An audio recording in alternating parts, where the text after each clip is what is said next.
자, 보신 대로 이제 어제 이재명 민주당 대표 대장동 위례개발 특혜 의혹과 관련해서 12시간 반에 걸친 검찰 소환 조사를 받았고 검찰 수사에 대한 불만을 거듭 드러냈습니다. 관련한 쟁점과 또 정치권 소식들 지금부터 전문가들과 함께 짚어보겠습니다. 네, 김근식 경남대 교수, 이현종 문화일보 논설위원, 김현정 민주당 대변인, 장현주 변호사 함께합니다. 안녕하세요. 네, 안녕하세요. 네, 주제 바로 보시죠. 자, 지금 상황에서 이제 이재명 대표를 향한 이 검찰의 소환 조사 오전 10시 반부터 시작을 해서 오후 11시쯤 마무리가 됐습니다. 조사를 마친 대표, 기소를 목표로 조작한다는 느낌이었다. 이렇게 비판했습니다. 목소리 먼저 들어보도록 하겠습니다. 진실을 발견하기 위한 조사를 하는 것이 아니라 기소를 목표로 조작을 하고 있다는 느낌을 지울 수가 없습니다. 제게 주어진 소명에 더욱 충실하고 굳건하게 싸워 나가도록 하겠습니다. 검찰이 이차 출석 조사를 하지 마시죠. 하나만 여쭤볼게요. 진술서 내용 외에 혹시 진술하신 게 있으실까요? 말씀 좀 부탁드릴게요. 당당하게 조사 받는다고 하셨는데요. 자, 기자들의 추가적인 질문에는 답변하지 않았고요. 이재명 대표는 윤석열 검사 독재 정권의 검찰 정당의 수사가 아니라 정치를 하고 있다는 느낌이다.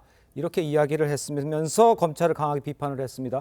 먼저 김근식 교수께서 보시기에는 어떤 느낌이셨습니까?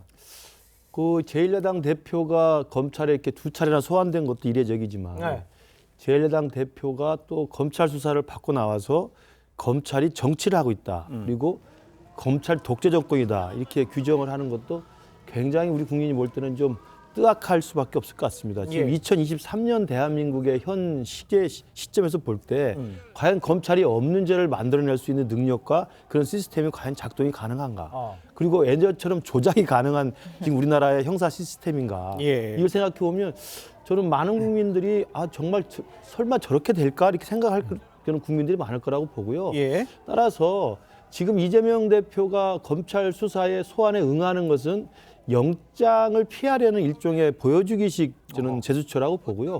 실제로 가서 10시간, 12시간 반 조사를 했습니다만 말은 한마디도 안 했다는 거 아니겠습니까? 본인 입장을 적은 무슨 정치 성명서와 같은 진술서만 가지고 가고 제시를 한 것이고 따라서 그렇다고 한다면 제1야당 대표가 우리 대한민국의 사법 시스템을 사실상 거부하고 있는 거라고 저는 생각을 해요. 검찰을 못 믿겠다. 검찰은 나를 답정 기소할 것이고 검찰이 정치를 하고 있고 검찰이 조작하고 있다. 이렇게 생각을 하시는 제1야당 대표라고 한다면 도대체 대한민국의 정치와 사법과 대한민국의 국가 시스템이 어떤 건지 저는 그분을 근본적으로 물을 수밖에 없고요.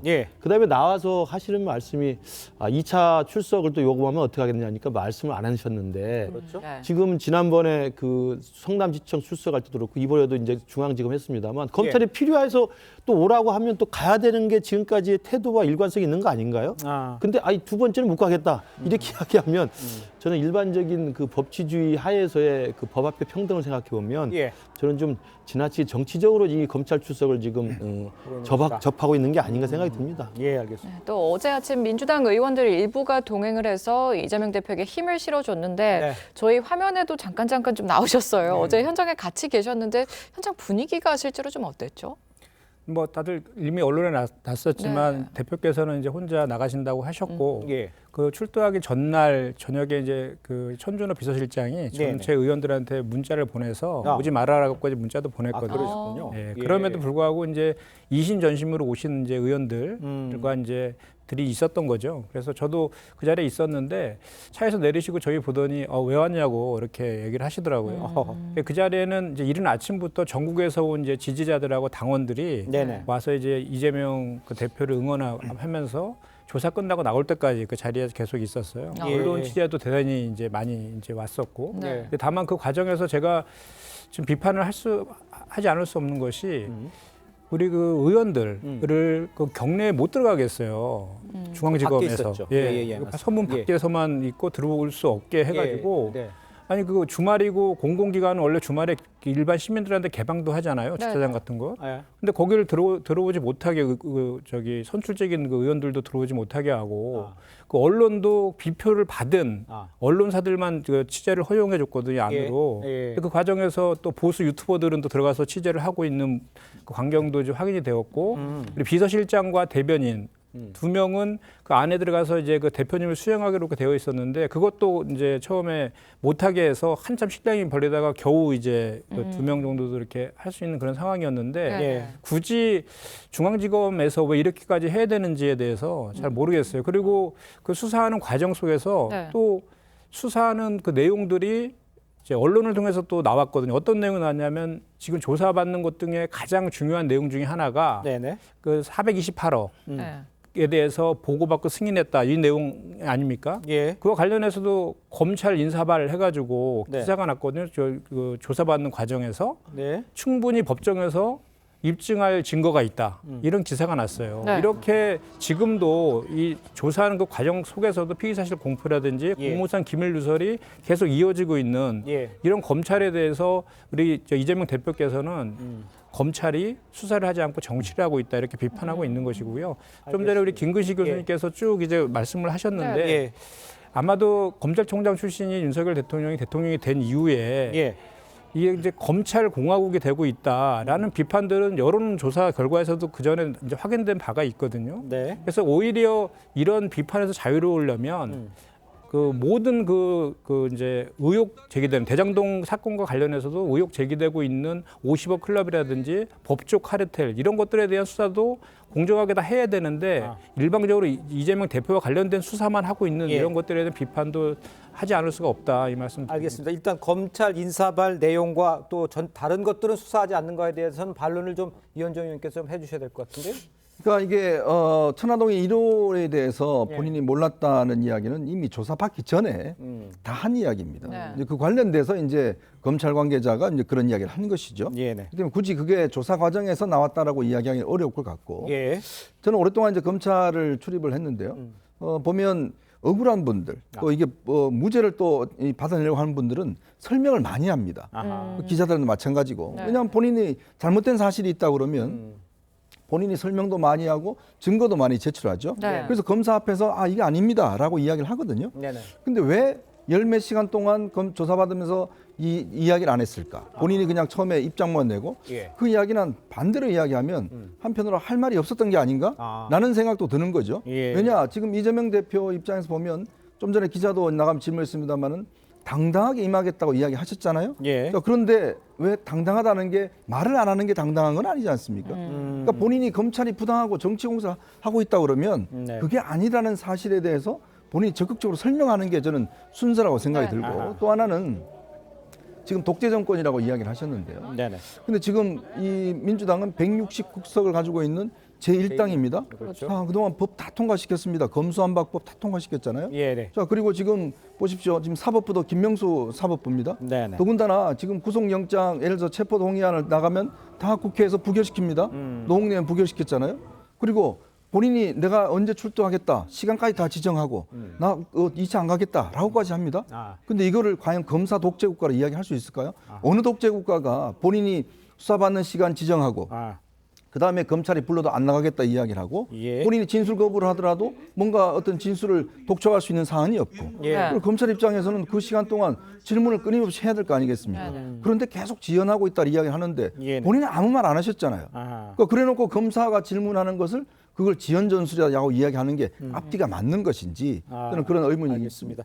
자, 일단 이제 좀 더 내용을 좀 들어가 보면 조사 과정 내에서도 신경전이 많이 있었던 것으로 지금 저희가 알려져 있습니다. 오늘 민주당에서는요, 검찰은 처음부터 끝까지 편파, 불공정, 인권 침해, 망신 주기, 갑질 수사 이렇게 이제 비판을 하고 있었어요. 어떤 근거에서 이런 주장을 하고 있는 장현주 변호사께서 좀 설명을 해주시죠. 일단 민주당 검찰 독재 정치 탄압 대책위에서 오늘 입장이 나온 건데요. 예. 이제 어제 알려진 것처럼 어제 조사 과정에서 검찰의 지연 전략이 있었던 것이 아닌가에 대한 지적입니다. 네네네. 지금 말씀 나온 것처럼 제시한 자료를 계속해서 반복해서 제시한다든지 예. 아니면 했던 질문과 비슷한 류의 질문을 계속한다든지 또는 의견에 대해서 의견을 묻는 것. 그러니까 이를테면 뭐 대장동 일당들의 어떤 진술 중에 나오는 의견들에 대해서 네네. 그 의견에 대해서 어떻게 생각하시는지 생각하십니까라는 이제 취지의 질문을 계속해서 반복한다든지 예. 또는 자료를 제시하면서 그 자료를 낭독해 주는 등으로 해서 시간을 끈 것이 아니냐라는 지적입니다. 그렇기 때문에 이 부분에 대해서는 조사가 지연되는 것 변호인이 정당하게 항의를 할 수 있는 것이고요. 예. 이런 부분에 대해서 또 한편에서는 이재명 대표는 야당 대표니까 이런 항의를 할 수 있는 게 아니냐라는 말씀들을 하시는데 예. 이건 특혜라고 볼 수 없고요. 일반인들도 검찰이나 경찰에서 수사를 받으실 때 수사기관으로부터 부당한 대우를 받으시거나 또는 이런 조사가 뭔가 시간 끌기를 위한 지연 조사가 아니냐라는 의심이 든다라고 하면 네네. 얼마든지 입회한 변호인을 통해 항의할 수 있는 것이거든요. 아, 그렇죠. 그렇기 때문에 지금 어제 조사에 있어서는 그 이재명 대표의 변호인이 네네. 이런 지연 전략에 대해서 정식으로 항의를 한 것으로 보이고요. 예. 이렇게 시간을 끌게 되면 1회로 조사를 할 수 있는 것도 2회로 나눠져야 되는 측면이 있기 때문에 검찰이 계속해서 주장해왔던 2회 출석이 필요하다라는 것을 어떤 뒷받침하기 위해 시간을 끈 것이 아니냐라는 의심을 할 수밖에 없는 것이고요. 네네. 한 번 더 나오게 하겠다라고 한다면 야당 당대표를 또다시 포토라인에 세우겠다 이런 의지가 있다라고 볼 수밖에 없기 때문에 예. 이재명 대표로서는 그리고 변호인으로서는 이 부분에 대해서 정당하게 항의를 한 것으로 봐야겠습니다. 항의는 짤막하게 했지만 말씀드리면 답변을 안 하는데 검사가 거듭 묻는 것을 그걸 지연 전술에 이야기할 수 있을까요? 아니 답변 안 하는데 2번, 3번 물어봐서 답변 안 하는데 그게 지연 전술이다? 본인이 답변 안 하셨잖아요. 근데 그걸 과연 우리가 이야기할 때 그냥 지연 전술이라고 이야기할 수 있습니까? 검찰 입장에서는 집요하게 다시 물어봐야죠. 답변 안 하니까. 근데 그걸 과연 그냥 일반적으로 지연하기 위해서 했다? 저는 잘 이해하기 어렵습니다. 저런 주장에 대해서 검찰도 답변을 하긴 했어요. 그렇죠. 그러니까 검찰은 일단 혐의를 보고 혐의를 입증할 수 있는 정황과 증거와 자료를 가지고 진술을 듣는 거잖아요. 그 진술을 받아야 진술 조서를 써서 공소를 할 수 있지 않습니까? 그렇습니다.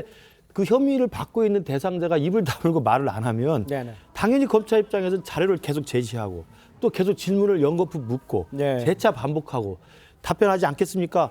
이게 이런 게 있지 않습니까? 이건 어떻게 생각하십니까? 물어보는 거죠. 당연한 절차라고 생각합니다. 예. 저도 뭐 정치를 하다 보니까 고발돼가지고 조사를 받아봤습니다만 그러니까. 제일 시간을 짧게 하는 건요. 답변을 하는 사람이 쉽게 답변을 다 해주면 일찍 끝납니다.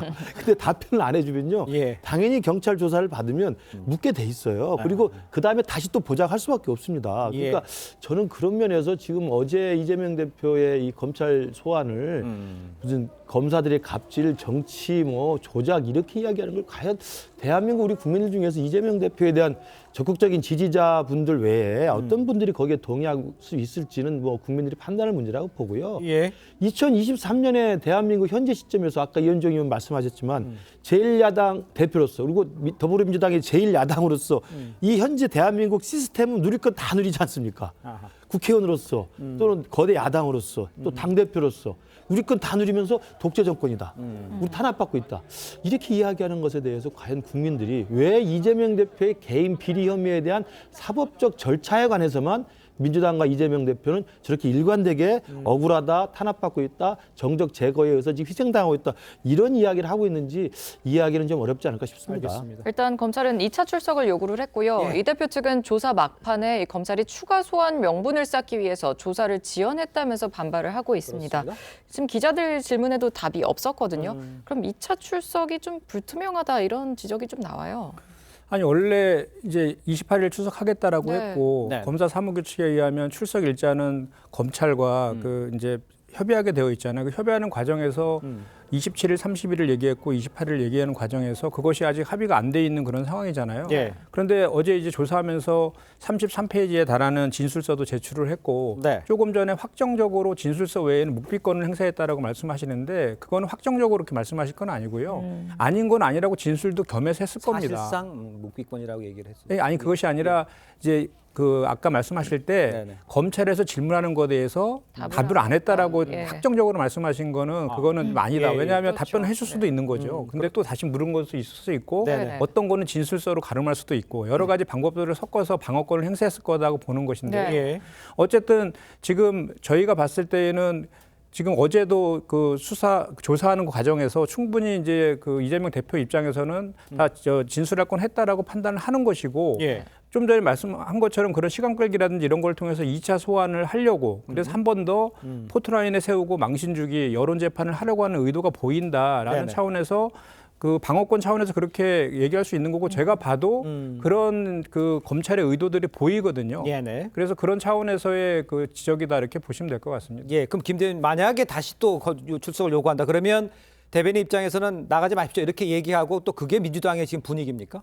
이번엔 나가지 말자가요? 이미 뭐 답정 기소 아닙니까? 검찰의 입장은 이미 기소를 정해놓고 하고 있는 것이기 때문에 네네. 그리고 그 언론을 통해서 사실 그동안 유동규의 진술만으로 계속 수사하고 네. 뭐 공소장에 이해충돌 방지법 관련된 공소장에도 이재명과 관련된 그 혐의들을 뭐 146회나 적시하고 막 이렇게 네, 네. 해왔지 않습니까? 그래서 이미 검찰의 결론은 기소로 정해져 있기 때문에 예. 그리고 또 언론을 통해서 항상 그 뭐 유동규의 진술에 의해서 언론에 흘렸지만 구체적인 물증은 또 하나도 나온 게 없는데 네네. 또 막연하게 그냥 언론을 통해서 재판을 통해서 입증할 수 있는 증거들이 있다라는 식으로 또 흘리고 있지 않습니까? 네. 그렇다라고 하면 굳이 2차 소환을 해서 또 뭐 이렇게 서로 공방할 것이 아니라 재판을 통해서 네네. 한 번에 이렇게 저 진실을 규명하는 것이 오히려 낫지 않느냐 이런 생각을 할 수밖에 없습니다. 알겠습니다. 이 진술서에 대한 답변이 뭐 이게 어떻게 보십니까? 지금 뭐 무비권을 행사한 거다 아닌 거다 좀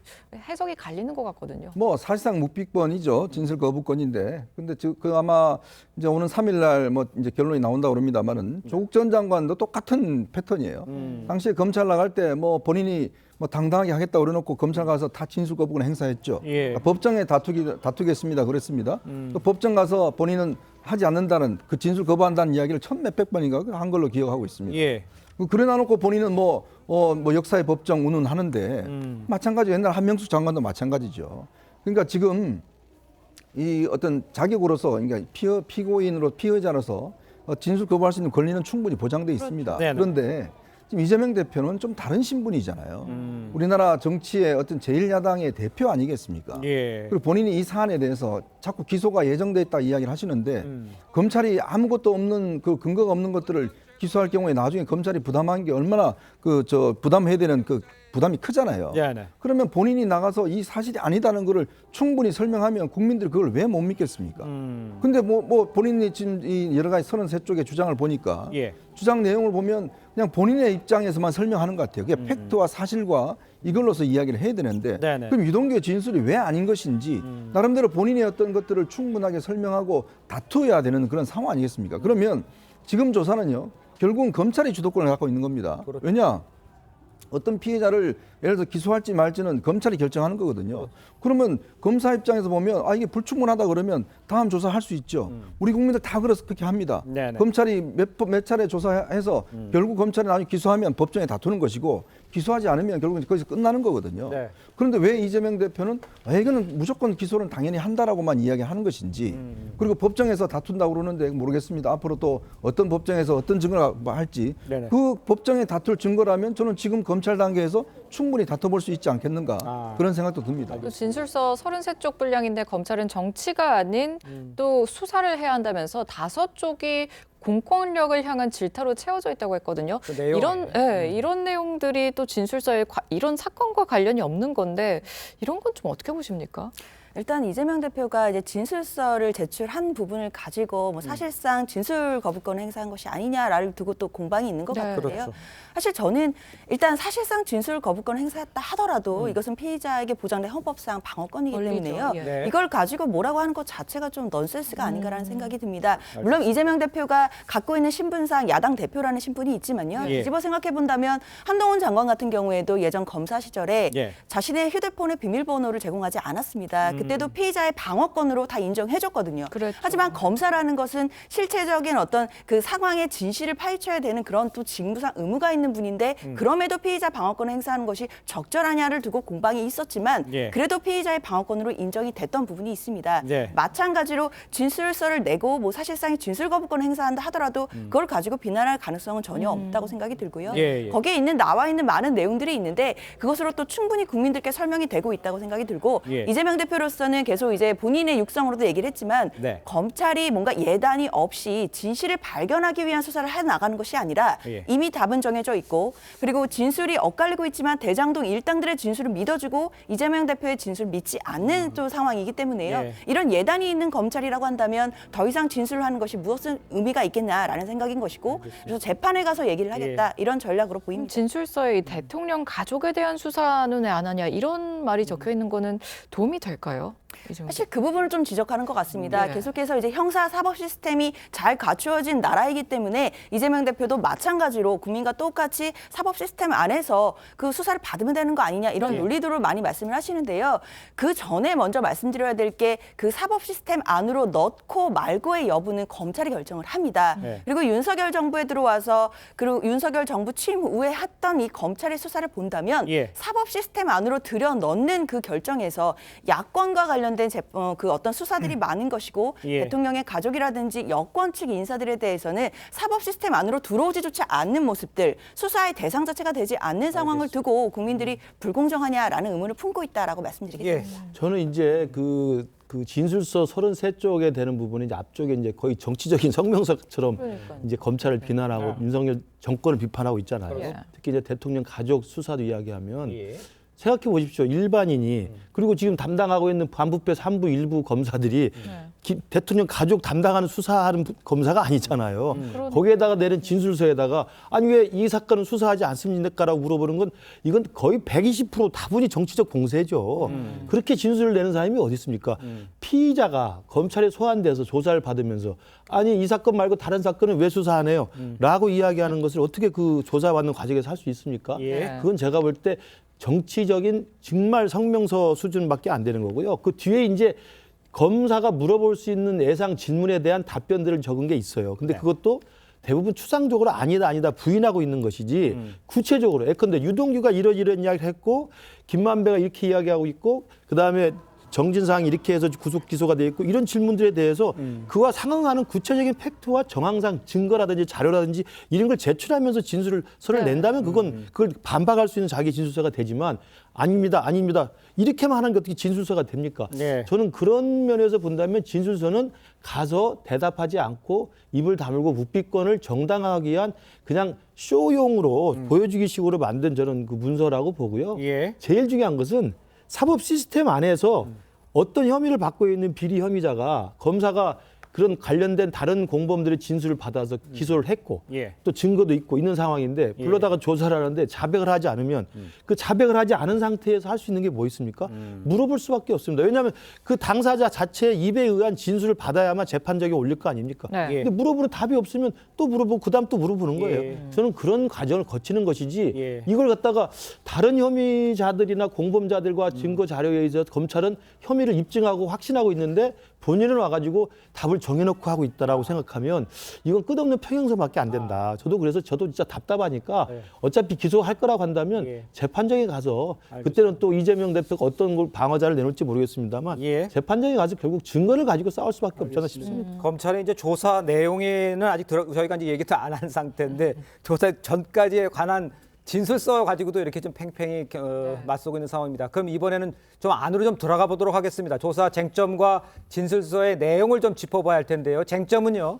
대장동 사건 관련해서 이 배임, 부패, 유착 이 세 개 크게 이제 이 세 개 혐의로 볼 수 있을 것 같은데 진술서에서는 조목조목 부인을 하고 있습니다. 진술서에서 배임에 대해서는요. 배임이 되려면 시에 손해를 입혀야 하는데 시와 공사의 이익을 확보했다. 이런 게 지금 먼저 장윤주 변호사 이런 게 먼저 일단 입장인 거잖아요. 이재명 측의 입장. 그렇습니다. 이제 배임이 입증이 되려고 한다면요. 네. 배임의 고의가 입증이 돼야 되는데 결국에는 성남시에 손해를 끼치면서 성남시에 손해를 끼치면서 예. 대장동 일당이라고 할 수 있는 민간에게 부정한 이익을 몰아줬다. 그리고 그 과정에서 이재명 대표가 그것을 알고도 묵인했다라고 하는 고의를 입증해 내야 됩니다. 네. 그렇기 때문에 검찰에서는 자꾸만 성남시가 가져갔던 취했던 이익들 그러니까 이재명 대표가 환수했다라고 부과하는 이익을 줄이고 예. 민간이 가져간 이익이 더 많다라는 측면을 지금 강조하고 있다고 봐야 될 텐데요. 일단 그 액수가 중요한 게 아니라 결국엔 본질적으로 배임의 고의가 이재명 당시 시장에게 있었는지 이 부분을 과연 검찰이 입증할 수 있을지 그 부분이 관건입니다. 예. 그러니까 결국 이제 초과이익 환수 조항이라는 것들을 왜 넣지 않았는지. 왜 이제 당시에 보면 많은 건설 현장에 특히 성남시라는 곳은요. 우리나라에서 가장 뜨거운 핫한 지역입니다. 네. 거기 뭐 분당, 판교 등등이 있어 땅값도 높고 뭐 개발만 하면 충분히 되는 뭐 하나의 뭐 천당한 밑에 분당이라고 그러지 않습니까? 그러니까 그런 지역에서 개발권 이 가지고 있는 것 자체가 굉장히 중요하죠. 그래서 사실은 이 역대 성남시장들이 뭐 거의 다 구속되고 수사받고 그랬습니다. 네. 그만큼 이익이 높은 곳이거든요. 근데 당시에 대장동이라는 큰 사업을 하면서 왜 그러면 당시에 뭐 부동산 경기가 좋지 않았다고 이야기를 하지만 전국적으로는 좋지 않았겠죠. 그렇지만 또 이 분당이라는 지역 자체는 또 특수한 지역이기 때문에 그러면 그 수많은 이익들이 남겨놓은 걸 그 조항이 들어갔다고 해서 성남시가 불이익을 받는 게 하나도 없습니다. 오히려 확정 이익을 확보하고 그 다음에 이 조항을 넣어놓으면 추가적으로 발생한 이익에 대해서는 충분히 환수할 수 있는 거잖아요. 예. 그러면 왜 그거를 가지고 굳이 밑에 직원들이 그렇게 건의했음에도 불구하고 왜 이재명 대표는 이거 넣지 말아라고 이야기를 했는 것인지 네네. 그 이유. 그러면서 결국은 지금 김만배나 이런 이 이동규 진술을 보면 결국 천화동이 1호에 대한 428억에 대해서 이것들을 저수지로 쓸 수 있도록 네. 해도 해줬다는 거 아니겠습니까? 결국은 그런 어떤 시민의 어떤 이익 자체가 줄어들 것을 분명히 상정했음에도 불구하고 그런 것들을 넣지 않은 데 대한 이유 이런 것들을 이제 밝혀내야겠죠. 이거는 저도 좀 반론을 좀 해야 될 것 네. 같은데요. 네. 그 초과이익 그 환수 조항을 두지 않고 그 민간 개발 확정이익 방식으로 결정한 데에는 예를 들면 이런 겁니다. 예를 들어서 확정이익 방식 플러스에서 말씀하신 것처럼 초과이익 환수 조항까지 두게 되면 투자하고 있는 금융기관, 하나은행 컨소시엄 같은 데에서는 배임죄가 적용될 수가 있어요. 왜냐하면 초과이익이 났을 때 추가적으로 환수하는 조항이 있으면 네. 손실이 나면 손실을 공동 부담하는 내용도 같이 들어가 줘야 되는 거잖아요. 예. 그러니까 그런 방식하고 확정이 5,503억을 하고 모든 리스크는 민간 개발업자가 지게 하는 그 선택 중에 네네. 당시에 부동산 시장이 안 좋았기 때문에 예. 네. 확정이 5,503억을 선택한 겁니다. 그리고 그 당시에 지금까지도 그 시에서 하는 그 개발 중에 그 민관이든 또는 민간 개발이든 간에 예. 5,503억을 이익으로 환수한 사례가 있는지를 제가 되묻고 싶고요. 같은 논리라면 부산 LCT를 많이 우리가 비유하지 않습니까? 예. 거기는 민간 개발 100%로 했음에도 불구하고 예. 시에서 1,000억을 지원을 해줬어요. 그런데 환수를 하나도 하지 못했습니다. 이런 논리는 그건 100% 배임인 거죠. 그리고 많은 그 민간 개발로 하는 그 개발 중에 환수를 하지 못하는 곳도 대단히 많거든요. 그럼 예. 그런 것도 다 배임이라는 논리가 성립할 수 있어서 예, 제가 봤을 땐 그 정책 판단의 영역 가지고 배임이다라고 규정하는 거는 문제가 있고요. 정책 판단 영역이라는 데는 뭐 동의를 합니다만 일단 답을 해주실 게 5천억이라는 것은 그 이재명 대표 측에서 얘기하는 것이 수익이 5천억이라는 것을 하나 말씀드리고 그다음에 그러면 그건 어떻게 설명하시겠습니까? 다른 성남시에서 했던 다른 해외는 다 초과이익 환수 영역에 들어갔는데 요 대장동만 빠져 있다라는 지적에 대해서는 어떻게 생각하십니까? 그러니까 그 이제 어떤 사업이든 간에 그 사업을 할 때 이제 공모를 할 때 뭔가 기준 같은 걸 잡을 거 아니에요. 예. 그러니까 하나하나의 사업들마다의 정책 판단들이 있었겠죠. 그 하나하나의 세부적인 디테일인 것까지 우리가 들여다봐야 되겠지만 예. 요건과 같은 경우에는 당시에 부동산의 그 이제 PF 프로네이션 파이낸싱 할 때도 한 30여 개의 금융기관에다가 제안을 했지만 3분의 1도 참여를 안 했다는 겁니다. 그만큼 네. 부동산 경기가 좋지 않았고 지금 보면 우리가 2015년도, 16년도에는 경기도에도 미분양이 되게 속출했거든요. 그리고 그 이후에 2020년도에 이게 배당을 한 겁니다. 그 사이에 부동산이 폭등한 건데 예. 지금은 불과 2, 3년밖에 안 지났지만 다시 부동산 폭락을 지금 걱정하고 있잖아요. 네. 그만큼 네네. 부동산 경기는 예측이 불허한 그런 그 특성을 갖고 있어요. 그래서 그 당시에 정책 결정을 했을 때 당시를 돌아가서 그걸 기준으로 판단을 하는 것이 맞는 것이다 이렇게 말씀드릴 수 있습니다. 네, 일단 이 대표를 향한 검찰 수사를 둘러싸고 여야 간의 날선 공방이 이어지고 있습니다. 네. 여야의 입장부터 들어보시죠. 범죄에 연루된 이가 검찰에 출석하는데 그 모양새가 매우 소란스럽습니다. 도대체 언제까지 이 기괴하고 짜증나는 광경을 지켜봐야 하는지 답답합니다. 민주화 이후에 이렇게 뻔뻔한 여당도 없었습니다. 여당의 본분과 국민에 대한 의무는 제쳐두고 오직 야당 공격으로 허송세월을 하는 것이 부끄럽지도 않습니까? 국민의힘에서 지금 생각하는 입장에 대해서 지금 김현정 대변인께서 얘기한 것은 어떤 느낌이십니까? 저는 일관되게 이재명 대표랑 민주당은 입장을 그렇게 유지하고 있잖아요. 네. 그러니까 야당 탄압, 정적 제거, 정치 검찰 이 세 가지 프레임으로 이제 이재명 대표의 개인 사법 리스크를 지금 방어하고 있단 말입니다. 네네. 근데 그게 어찌됐든 간에 그런 민주당의 주장에 동의하는 민주당 지지자들도 계시고 또 민주당 내부에는 그런 개인의 사법 리스크를 끝까지 이렇게 옥죄하는 작전으로 갔을 때 민주당이 불안하다는 분도 계시고 네네. 그다음에 이걸 지켜보는 국민들도 계시는데 어쨌든 이제 기소가 되고 재판이 되고 1심, 2심 판결이 나고 대법까지 가서 확정 판결이 나고 결론이 진행이 될 겁니다. 그러면 사법 시스템, 형사 사법 시스템의 시계는 계속 진행이 되게 돼 있어요. 예. 저는 그런 상황에서 우리 국민의힘이나 집권 여당에서는 아니 제1야당 대표가 저렇게 이제 일주일에 몇 번씩 재판정에 갈지 모릅니다. 기소가 되면 그렇지 않겠습니까? 예, 사건이 한두 개도 아니고. 예. 그럼 일주일에 몇 번씩 재판정에 가는 제1야당 대표를 두고 네네. 국민의힘에서 어떻게 여야 간에 무슨 논의를 하고 국정을 이끄는데 파트너로서 할 수 있겠습니까? 이제 그런 상황을 이야기하기 때문에 제발 제1야당 대표로서의 이재명 대표의 이 문제의 사법 리스크는 개인의 문제로 개인 스스로가 당당하게 하든 아니면 묵비권을 하든 하면 되는 것이지 예. 이걸 민주당 전체가 같이 공동 운명체가 돼서 블랙홀처럼 빠져들어가서 하면은 예. 민주당 안에 있는 다른 분들도 현직 당대표이기 때문에 그분을 옹이하지 않을 수가 없어요. 그러니까 이 판 자체가 여당과 야당은 그냥 평행선을 가지면서 싸울 수밖에 없는 구조로 1년을 갈 수밖에 없습니다. 이 구조가 과연 한국 정치에 도움이 되느냐 이거죠. 저는 그런 면에서 저는 박정아 대변인이 그런 이야기를 한 것 같아요. 좀 뻔뻔하다. 그리고 기괴하다라는 게 아니 누구든지 개인비를 가지고 혐의를 받고 그럼 수사를 받고 할 수 있죠. 그다음에 유무죄를 다툴 수 있습니다. 예. 다투는 건데 제1야당 현직 당대표의 신분을 가지고 다투기 때문에 정치가 실종될 수밖에 없는 현실이 있다는 거죠. 예. 저는 그런 걸 좀 민주당 내에서도 내부적으로 조금 설명을 좀 해야 되지 않나 싶습니다. 사실 교수님 말씀처럼 이런 목소리가 민주당 내에서도 나오고 있습니다. 이제 민주당 내에서도 네, 이 대표의 사법 리스크와 당 대응은 좀 분리해야 한다. 이런 목소리가 커지고 있는데 먼저 직접 들어보시죠.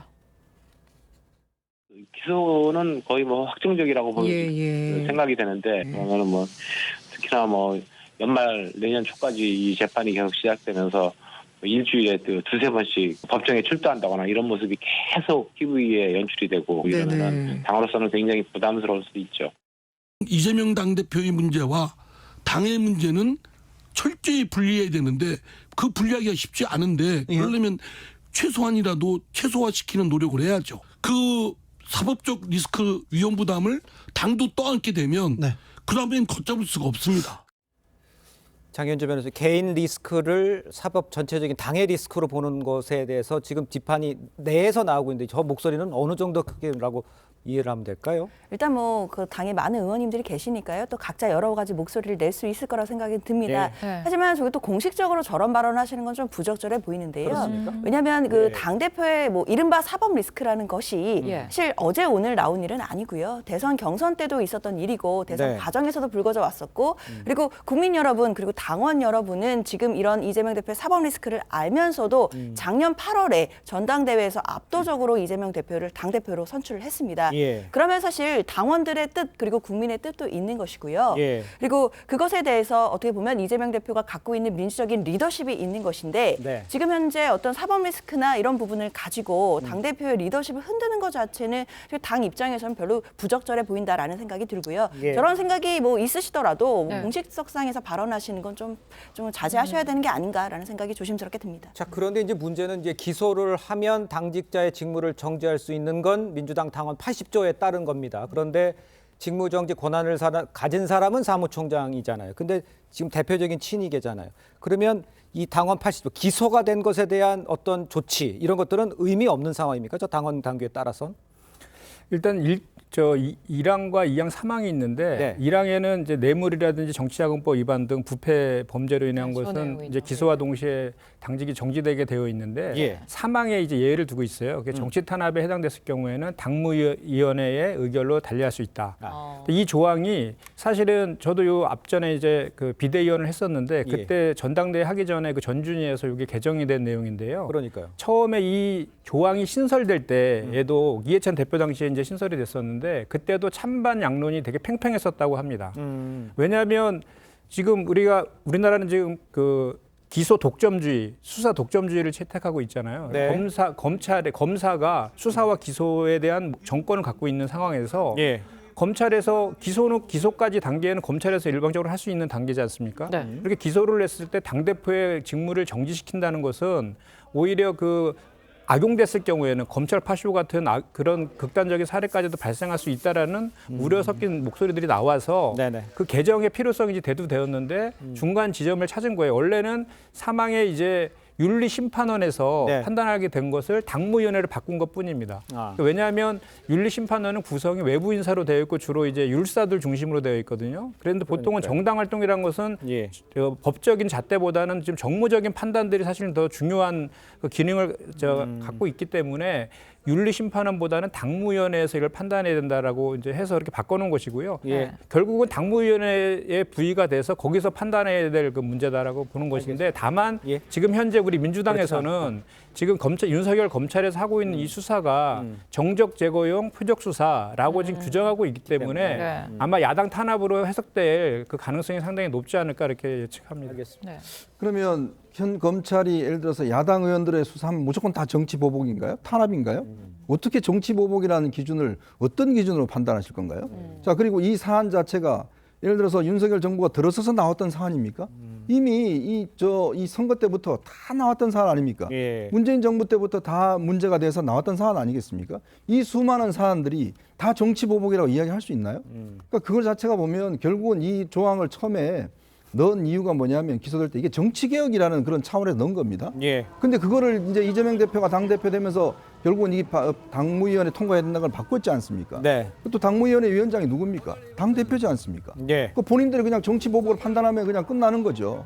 이게 무슨 정치개혁입니까? 그러니까 이게 결국은 국민들이 보시기에 정치인들이 왜 자꾸 특권 노리느냐. 아하. 아니 정치인들이 잘못했으면 당연히 수사받고 법원에 판단받아서 사법 판단하면 될 문제 아니겠습니까? 근데 자신들이 그냥 스스로 판단해서 이건 정치 보복이야. 그럼 야당 의원들의 뇌물 받고 야당 의원들이 뭘 해도 다 정치 보복인가요? 노웅 내용도 정치 보복인가요? 그럼 지금 이 사안들에서 도대체 정치 보복이라 할 수 있는 그러면 윤석열 정부 들어와서 만약 새롭게 밝혀진 거라든지 네. 만약 윤석열 정부가 뭔가 하기 위해서 한 거라든지 그런 거 하나라도 있나요? 다 전 정부 들어갔고 그 프로그램에 따라서 이재명 대표가 보궐선거 나가고 당대표 되고 당헌 80조 바꾸고 지금까지 다 방탄해온 거 아니겠습니까? 그러니까 결국은 당이라는 게 예전에 정치개혁 그러면서 계속돼 왔던 어떤 당의 어떤 이 진보가 네네. 결국은 지금은 하나의 방탄을 위한 이 누더기가 되고 있는 게 아닌가. 저는 그런 부분들이 가장 우려스러운 거죠. 알겠습니다. 자, 저희는 다음 주제로 좀 넘어가 봐야 될 것 같습니다. 자, 국민의힘 상황인데요. 이번 주 국민의힘 38 전당대회 막이 오릅니다. 모레 이제 31일 예비 경선 컷오프 규모가 이제 확정이 되고 후보 등록이 순차적으로 이루어질 전망인데요. 지금까지는 김기현, 안철수 의원 양강 구도가 견고하다 이런 모양새인데 교수님 보시기에는 지금 상황이 어떻습니까? 그렇죠. 사실은 좀 후보 등록이 되기 전에 일단 양강으로 좁혀져 있습니다. 네. 그래서 이게 이제 마지막 남은 이제 그 변수는 결선으로 갈 거냐, 아니면 결선 없이 이 양강 중에서 한 명이 선출이 될 거냐의 문제인데요. 그렇죠. 그 과정에서 이제 남아 있는 게 아까 말씀하신 것처럼 예. 이 선거관리위원회에서 컷오프 숫자를 몇 명으로 할 것이냐, 3명으로 할 것이냐, 4명으로 할 것이냐, 그다음에 컷오프 방식들을 결정을 해야 되고요. 네네. 그다음 후보 등록 받고 그다음 예정대로 이제 전국을 순회하면서 유세를 할 겁니다. 예. 그래서 이제 실제로 이제 전당대 레이스는 본격적으로 이제 가동이 되는데 네네. 지금 여론조사 결과라든지 당내 분위기로 보면 나경원 의원의 이 변수가 정리가 됐기 때문에 네. 따라서 안철수 의원과 김기현 의원 사이에 둘 중에 하나가 결국은 당대표가 되지 않겠느냐는 게 뭐 대부분의 관측이고요. 예. 지금 엎치락뒤치락 하는 느낌도 있고 그다음에 나경원 의원을 지지했던 그 지지층의 대부분의 많은 숫자가 김기현 후보로 간다는 여론조사가 있습니다만 네네. 또 그렇지만 또 그런 다른 면에서 보면 또 결선 투표에서는 또 김기현 후보가 이기겠다는 또 여론조사가 많이 나오고 있어서 사실은 변수는 다양한데 그 뚜껑을 열어보기 전까지는 아직은 모를 것 같습니다. 그러나 저도 지금 당협위원장을 맡고 있기 때문에 우리 예. 당내 분위기나 그다음에 전반적인 지금 그 우리 당 실제로 투표에 임하는 당원들의 분위기. 그러니까 지금 여론조사 나오는 것은 그냥 일반적인 국민을 상대로 해서 국민의힘을 지지한다고 답변하는 분을 대상으로 물어보는 거거든요. 예. 실제 당원이 이 모바일 투표를 하는 분들은 알 수가 없습니다. 그래서 저는 실제 당심에 의해서 당원이 투표하는 ARS나 모바일 투표 결과를 보면 조금 더 쏠림 현상이 조금 더 강하지 않을까. 이런 개인적인 저는 좀 관측을 해봅니다. 그렇군요. 네, 당권을 향한 경쟁 구도가 뚜렷해지면서 김기현 의원과 안철수 의원의 신경전 굉장히 뜨거워지고 있죠. 두 사람의 목소리 직접 들어보시죠. 대통령 후보와 온갖 마찰들이 생기고 자칫 대통령 선거에서 질 뻔도 했습니다. 이제는 우리가 대통령과 소통과 공감을 잘할 수 있는 대표를 뽑아야 된다. 여러분 동의하십니까? 정말로 중요한 것은 내년 총선에서 어떻게 이길 것인가에 대한 비전과 정책을 보여주는 게 그게 우선 아니겠습니까? 근데 뭐 무조건 사람들만 많이 모아놓고 행사를 한다고 해서 전당대회 취지에 맞는 것인지. 네, 그런데 김기현, 안철수 의원이 양강 구도 속에서 지금 나경원 전 의원을 지지했던 표심이 1월 25일, 26일에 조사된 이 여론조사에서는 안 의원으로 향하는 현상이 보였거든요. 앞으로 좀 어떻게 전망하십니까? 이게 이제 여론조사하고 사실상 이제 그 국민의힘 당원들의 구성을 보면 큰 차이가 있는 게 여론조사를 볼 때는 우리가 이제 지역별, 연령별 할당을 합니다. 남녀별 할당도 하고요. 근데 영남 같은 경우에 이제 지금 여론조사에 한 20% 정도 할당이 돼요. 근데 지금 국민의힘 이번에 80만 명을 분석해 보면 영남이 한 40% 정도 됩니다. 이제 그리고 또 5, 60대가 꽤 많고요. 이제 그런 걸로 비춰보면 과연 지금의 여론조사를 기준으로 해서 어떤 간다는 것 자체가 당원들 투표로 간다는 거 하고 이제 보정을 해야 될 충분한 이유가 있는 것이고 그리고 이제 지금 나타난 현상을 보면 나경원 의원을 지지했던 이 표심이 안철수 의원한테 꽤 이제 상당수 가는 걸로도 나와 있지 않습니까? 그렇습니다. 아마 그런 것들은 자연스러운 흐름 같아요. 근데 문제는 이제 유승민 전 의원이 출마를 할지 안 할지 이 여부. 요게 이제 중심인 것 같고 또 하나는 몇 명으로 컷오프를 하느냐. 그렇죠. 요게 지금 제일 문제인 것 같습니다. 왜냐하면 이걸 4명으로 하느냐, 5명으로 하느냐, 3명으로 하느냐에 따라서 1차에서 끝낼 수 있느냐 아니면 결선 투표로 가느냐 요 중요한 갈림길에 서 있거든요. 아마 그래서 선대위가 이제 고민하는 것 같아요. 이거를 넓힐 것인지 그러면 어느 기준으로 넓힐 것인지 뭐 이런 문제가 있어서 그게 이제 지금 앞으로 남아있는 여러 가지 변수가 되는 것 같습니다. 알겠습니다. 장현주 변호사께서 보시기에는 뭐 밖에서 보면 좀 자세히 보일 수도 있을 텐데 안에서 국민의힘의 경선에서는 어떤 느낌이십니까? 일단 나경원 전 의원을 지지하셨던 분들의 표심이 가장 중요할 것 같고요. 그럼에도 나경원 전 의원 같은 경우에는 끝까지 뭐 어느 한 후보를 지지하거나 하지는 않을 것 같습니다. 굉장히 신중한 태도로 몸을 낮출 것으로 보이는데요. 그렇지만 그렇다 하더라도 지금 양강 후보라고 할 수 있는 분들은 나경원 전 의원에 대해서 계속 구애를 하실 것으로 그렇게 예측이 되고 결국은 나경원 전 의원을 지지하셨던 그 표심들이 과연 이제 윤핵관이나 친윤 세력들을 얼마나 견제할 것인지 또 수도권에서의 총선의 어떤 승리 방향을 때문에 김기현 후보라든지 안철수 후보를 선택했을 때 과연 총선에서 어떻게 하면 이길 수 있을지 이런 부분을 따져서 투표를 하시지 않을까라는 생각이 듭니다. 알겠습니다. 자, 정치권 소식은 여기까지입니다. 네 분과 인사 나누겠습니다. 고맙습니다. 감사합니다. 감사합니다.